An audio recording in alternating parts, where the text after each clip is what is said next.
All right, we are back for part 2 of All About Reading, Level 1, and we're on Lesson 36. So I want to give you an example of all the crafts and activities we've done in the first 3/4 of this book. That's today's activity over there. We'll do in a second. Here are some of our favorite activities that we've managed to save. Here, set your kitty down. We'll get there in a second.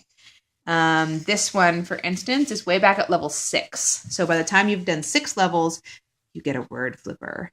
And they can practice reading bit, hit, dit. And some of them are nonsense words, and that's fine. It helps them learn to read syllables and parts of words later if they practice reading nonsense words.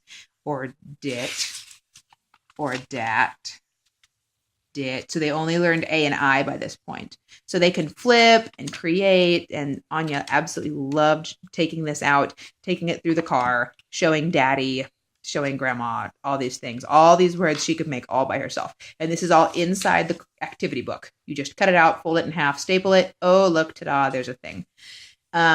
Later on, let's see. It doesn't say what lesson this is, but she learned double F, double L, and double S in this flipper, and they give you the base on the back, and then you add stuff to the top. Haha, stuff, buff, cuff. So that gets them used to seeing what this word form looks like, and then changing out the beginnings.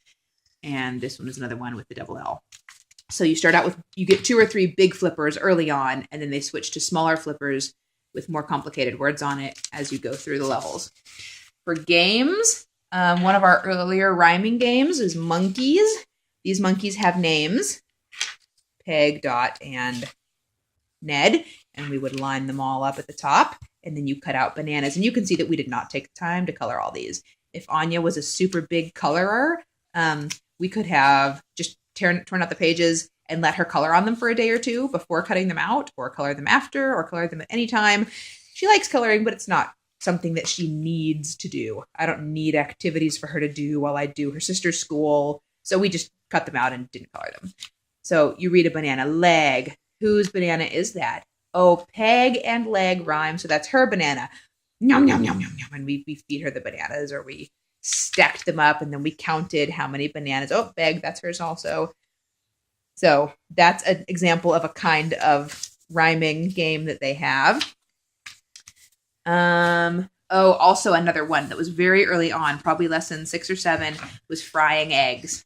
And you put them, they actually tell you to get a skillet and a plastic spatula. And you have a stack of eggs, and you put them into your skillet, and you flip them over, and you try to read them that.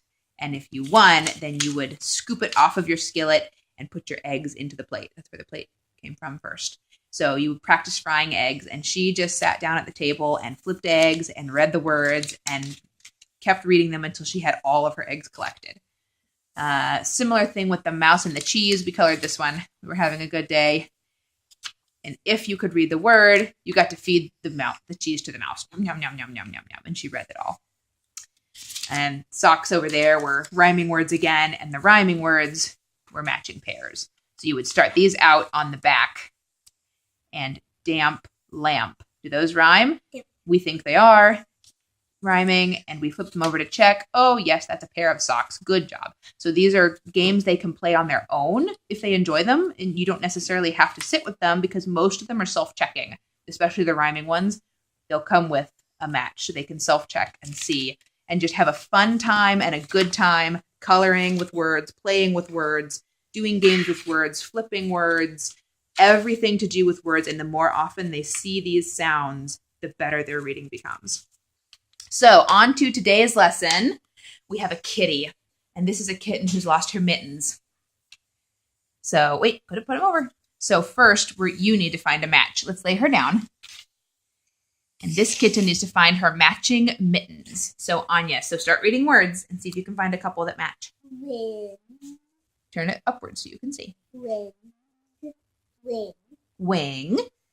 Song. Do those match? Do those rhyme? No. Wing. Wing. Wing and ring. Do you think those match? Yeah. Do you think those rhyme? Well, let's check. Do they match? Yeah. Yay! So give the kitten her mitten. Do they fit her or no? Not really, but they're matching. We didn't cut them out. We didn't cut them out all the way. All right, we'll just make them in a little stack then. Maybe you can stack up all her pairs of mittens on the side and see how many pairs she owns. How many pairs of mittens do you think the kitty owns? Do you know? Loads. All right, let's find another one, and then we'll give a pause. We'll finish our game later. Will.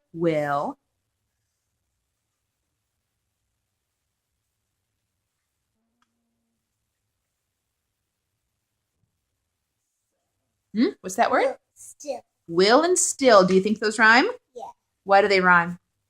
Will. Still will. They sound the same at the end.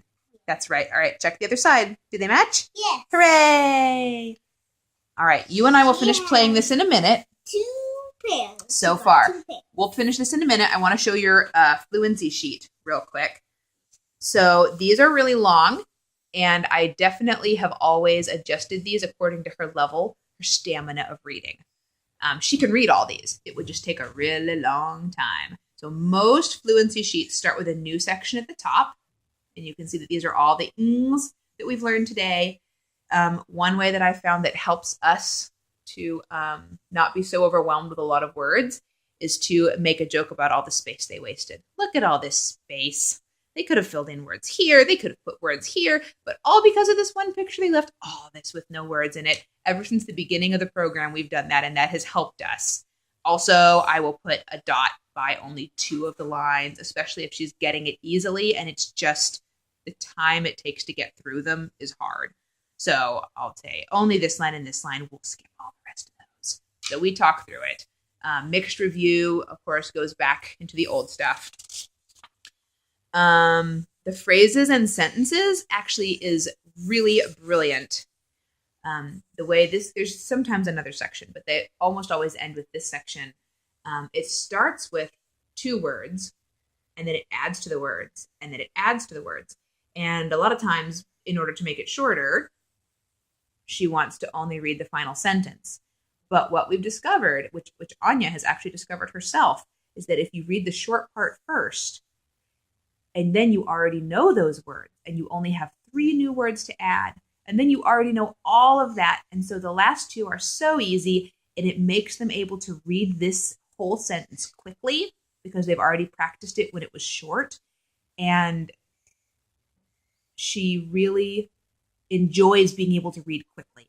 When you're reading a regular book, every single word and every single sentence, you have to sound it out as you go, and it's difficult and time-consuming. And this gives her a really big sense of being able to read quickly and well, and she starts putting inflection and tone into it. And, well, what if, can I make this an exclamation, Mommy? What if I said it like this? Those things happen when they have the opportunity to practice it over and over and over, the same words. It just really, really does well. So Anya has not seen this sheet yet at all. Let's pick a random one. Here, Anya, let's start at this one.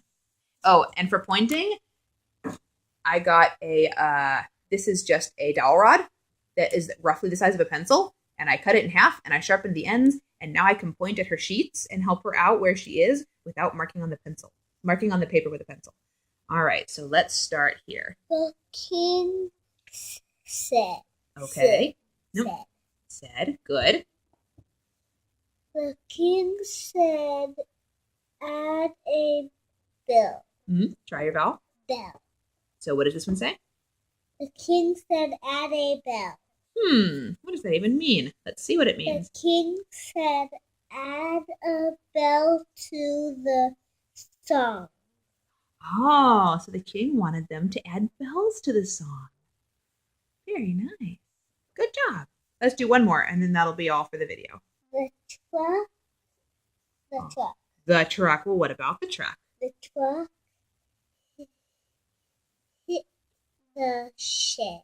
Oh, no. What else? The truck hit the shed. Bang! Bang! Good job. So, yeah. So that's that. And this lesson does not have a reader in it, but I will give you a quick glance at the readers. We're on our 3rd reader by this point. So the readers are really nice. Their first thing I love about them, stop please. There's 3 in this series. Let go please. And they're hardback and they're thick as readers go. And I think that helps later when they're transitioning to real life books with real life, large, long stories. They aren't scary.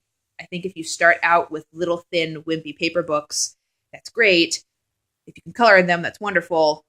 But then, ooh, this book looks too hard for me, mommy. So I think this just eliminates that whole idea. They start out with real live books with very excellent pencil sketches in them and huge pictures. So they're still only having a very reasonable amount of text per page.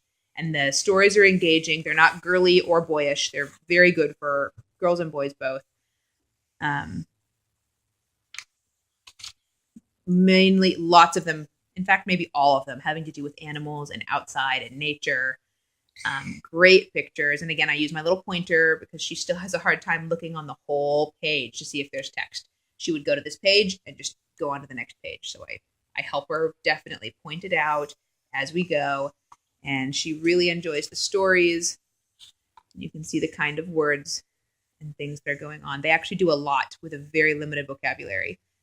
She still doesn't know any long words yet. And this is the 3rd book with this kind of stories in it that she's in, and still no long words, no long vowel sounds at all. So it's been really cool. And by the end of the first level, and can you take your fingers out, please? By the end of the first level, you're up to sentences like this. They add quotes. They don't really talk about it, but you can talk about it while you're helping. Oh, a quote, that means someone's about to talk. Oh, there's a comma. Make sure you make a pause right there. You just sort of talk through it as it comes.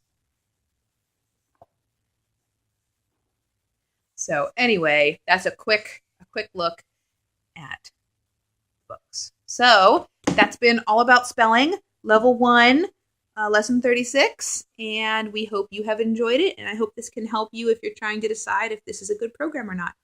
Say bye. Bye.